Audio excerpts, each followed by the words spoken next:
Hello dears, good evening. നമുക്ക് ഇനി വരാൻ പോകുന്ന അടിപൊളി വിശേഷങ്ങളിലേക്കായി എല്ലാവർക്കും സ്വാഗതം. നമ്മൾ നേരത്തെ കുറേയേറെ കാര്യങ്ങൾ പറഞ്ഞിട്ടുണ്ടായിരുന്നു, അത് തന്നെയാണ് ഇവിടെ സംഭവിക്കുന്നത്. എന്തായാലും മറ്റൊരു റെസിപ്പി കാത്തിരിക്കുന്നുണ്ട്. എന്തായാലും നമുക്ക് വിശേഷങ്ങൾ നോക്കാം. ബലരാമൻ മാറിക്കഴിഞ്ഞു. ബലരാമൻ മാറിയെന്ന് പറഞ്ഞാൽ ബലരാമൻ ഒരു പാവമാണ്. അതുകൊണ്ട് തന്നെ ബലരാമൻ കുറച്ചുകൂടെ എന്താ ഇപ്പോൾ അഭിനയിക്കുകയാണ് ചെയ്യുന്നത്. സത്യത്തിൽ തൻ്റെ അച്ഛനെ ജയമോഹനും മാനസയും എങ്ങനെയാണോ ചതിച്ചത്, അതേ നാണയത്തിൽ തന്നെയാണ് അവർക്ക് തിരിച്ചടി കൊടുക്കാനായിട്ട് ഒരുങ്ങുന്നത്. അതിനു വേണ്ടിയിട്ടാണ് അയാൾ ദുബായിലിരുന്ന് ഒരുപാട് കാര്യങ്ങൾ ചെയ്തത്. അവിടെ ഇരുന്നുകൊണ്ട് തന്നെ ബലരാമൻ ഇവിടെ നടക്കുന്ന സകല കാര്യങ്ങളും അറിയുന്നുണ്ടായിരുന്നു. സാഗറിൻ്റെ കുടുംബത്തെ പറ്റി പറയുകയാണെങ്കിൽ, ആദ്യം കൃഷിനെ അവിടെ നിന്ന് ഇറക്കി വിട്ടു. അതിലൂടെ തന്നെ ആ കുടുംബം അധംപതിച്ചു. അതിനുശേഷം നടന്ന കാര്യങ്ങളെല്ലാം നമുക്കറിയാം. കൃപയോട് ആ മാനസ കാണിച്ച വലിയൊരു ക്രൂരത, അത് കഴിഞ്ഞിട്ട് ആ കുടുംബത്തിനകത്തുണ്ടാവുന്ന വിള്ളലുകൾ, പിന്നീട് അവർ അലിക നഷ്ടപ്പെടുന്നു. അങ്ങനെ ഒരുപാട് കാര്യങ്ങൾ. ഇതിൻ്റെ എല്ലാം കാരണക്കാരി മാനസയും ജയമോഹനും തന്നെയാണ്. രണ്ടെണ്ണത്തിനെയും പിടിച്ച് ജയിലിലിട്ടാലും മതിയാവില്ല. ബലരാമൻ കൊടുക്കാൻ പോകുന്ന ശിക്ഷ എന്ന് പറഞ്ഞാൽ വളരെ വളരെ വളരെ വലുതായിട്ടുള്ള ശിക്ഷയാണ്. ഇതുവരെ എല്ലാവരെയും ചതിച്ചും വെട്ടിച്ചും മാത്രമായിരുന്നു ഈ ജയമോഹനും മാനസയും കഴിഞ്ഞിരുന്നത്. അതിനായിട്ട് അവർ പലരെയും അവരുടെ വഴി തെളിക്കാൻ വേണ്ടിയിട്ട് കൂട്ടുപിടിച്ചു. ഇതുവരെ അവർ ചെയ്ത കാര്യങ്ങൾ ഓർക്കുമ്പോൾ തന്നെ നമുക്ക് അത്ഭുതം തോന്നും. ആരും ചെയ്യാത്ത കാര്യങ്ങളാണ് അച്ഛനും മകളും സ്വയം സപ്പോർട്ട് ചെയ്തുകൊണ്ടേ ഇരിക്കുന്നത്. ബലരാമൻ ഇങ്ങനെ ഒരു കോൾ അറ്റൻഡ് ചെയ്യുന്നുണ്ട്. എന്നിട്ടിങ്ങനെ പറയുന്നുണ്ട്, സാഗറിൻ്റെ മക്കളെ എന്തായാലും അറിയില്ല. സാഗറിൻ്റെ മക്കൾ എന്താണ് ചെയ്ത് കാണിച്ചു കൊടുക്കാൻ പോകുന്നതെന്ന് അറിയാൻ പോകുന്നതേ ഉള്ളൂ.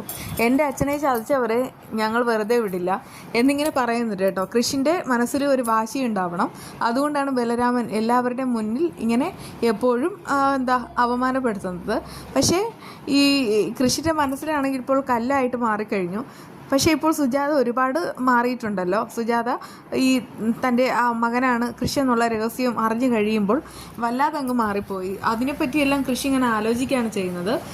ഇതൊന്നും അറിയാതെ, അതായത് ബലരാമൻ തൻ്റെ വഴിക്കാണെന്ന് മനസ്സിലാക്കിക്കൊണ്ട് ജയമോഹൻ ഓരോ പ്ലാനും ഇങ്ങനെ പറഞ്ഞു കൊടുക്കുകയാണ്. അതായത് ബിസിനസ് വർദ്ധിപ്പിക്കുക, അതുമാത്രമാണ് അയാളുടെ ലക്ഷ്യം. അതിനിടയ്ക്ക് അയാൾ മറ്റൊന്നും ചിന്തിക്കുന്നതേ ഇല്ല.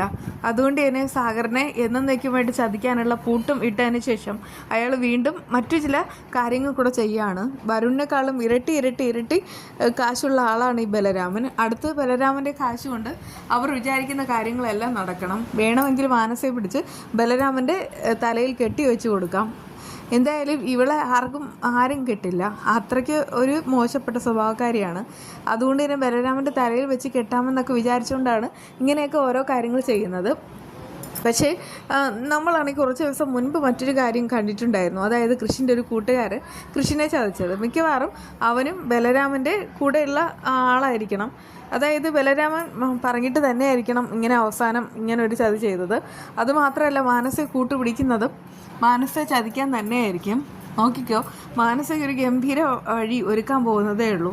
കൃപ എങ്ങനെയാണോ മോശക്കാരിയായിട്ട് മാറിയെന്ന് അവൾ ചിത്രീകരിച്ചത്, അതുപോലെ തന്നെ ഈ മാനസയും അവൻ ചേർന്നിട്ട് അവനാണെങ്കിൽ ഉറപ്പായിട്ടും പണി കൊടുക്കും. അതുപോലെ ഇപ്പോൾ വരുണും ഒരു ശത്രുവായിട്ട് മാറിക്കഴിഞ്ഞു. ബലരാമൻ വന്നതിന് ശേഷം അവരെയെല്ലാം ഇവർ പിന്തള്ളിയത് കൊണ്ട് തന്നെ ബാക്കിയുള്ളതെല്ലാം അവർക്ക് മെയിൻ ശത്രുക്കളാണ്. എന്തായാലും ഇനി ശിക്ഷ കിട്ടാൻ പോകുന്നതേ ഉള്ളൂ. അങ്ങനെ ഒരുപാട് വൈകിട്ടാണ് കൃഷിയാണെങ്കിൽ ഈ കൺമണിയെ കൊണ്ടുപോയി വീട്ടിലാക്കുന്നത്. അവിടെ ആ സമയത്ത് ശാന്തമായി തെയ്യെന്ന് പറഞ്ഞിട്ട് നിൽക്കുകയാണ്.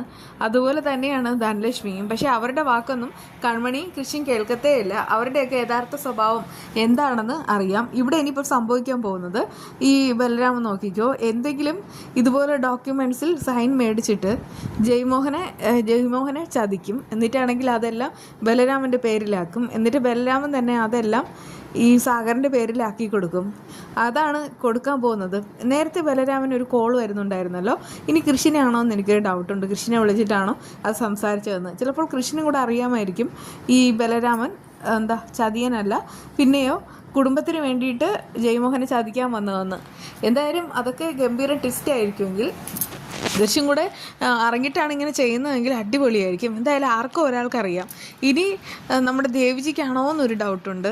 ബലരാമൻ ഈ എല്ലാ കാര്യങ്ങളും തുറന്നു പറയണമെന്നുണ്ടെങ്കിൽ സാഗറിൻ്റെ കുടുംബവുമായി ബന്ധപ്പെട്ട ആരോ ഒരാളാണ്. അത് നമുക്ക് വഴിയെ തന്നെ അറിയാം കേട്ടോ. ഇന്നത്തെ ഈ റെസിപ്പി എന്ന് പറയുന്നത് ഇത് വെട്ട് കേക്കാണ്. ഉണ്ടാക്കാനായിട്ട് ഭയങ്കര എളുപ്പമാണ്. അതായത് ഒരു മിക്സിയുടെ ജാറിൽ ഷുഗർ ഇടുക, 2 ഏലക്ക ഇടുക, നന്നായിട്ട് പൊടിച്ചെടുക്കുക.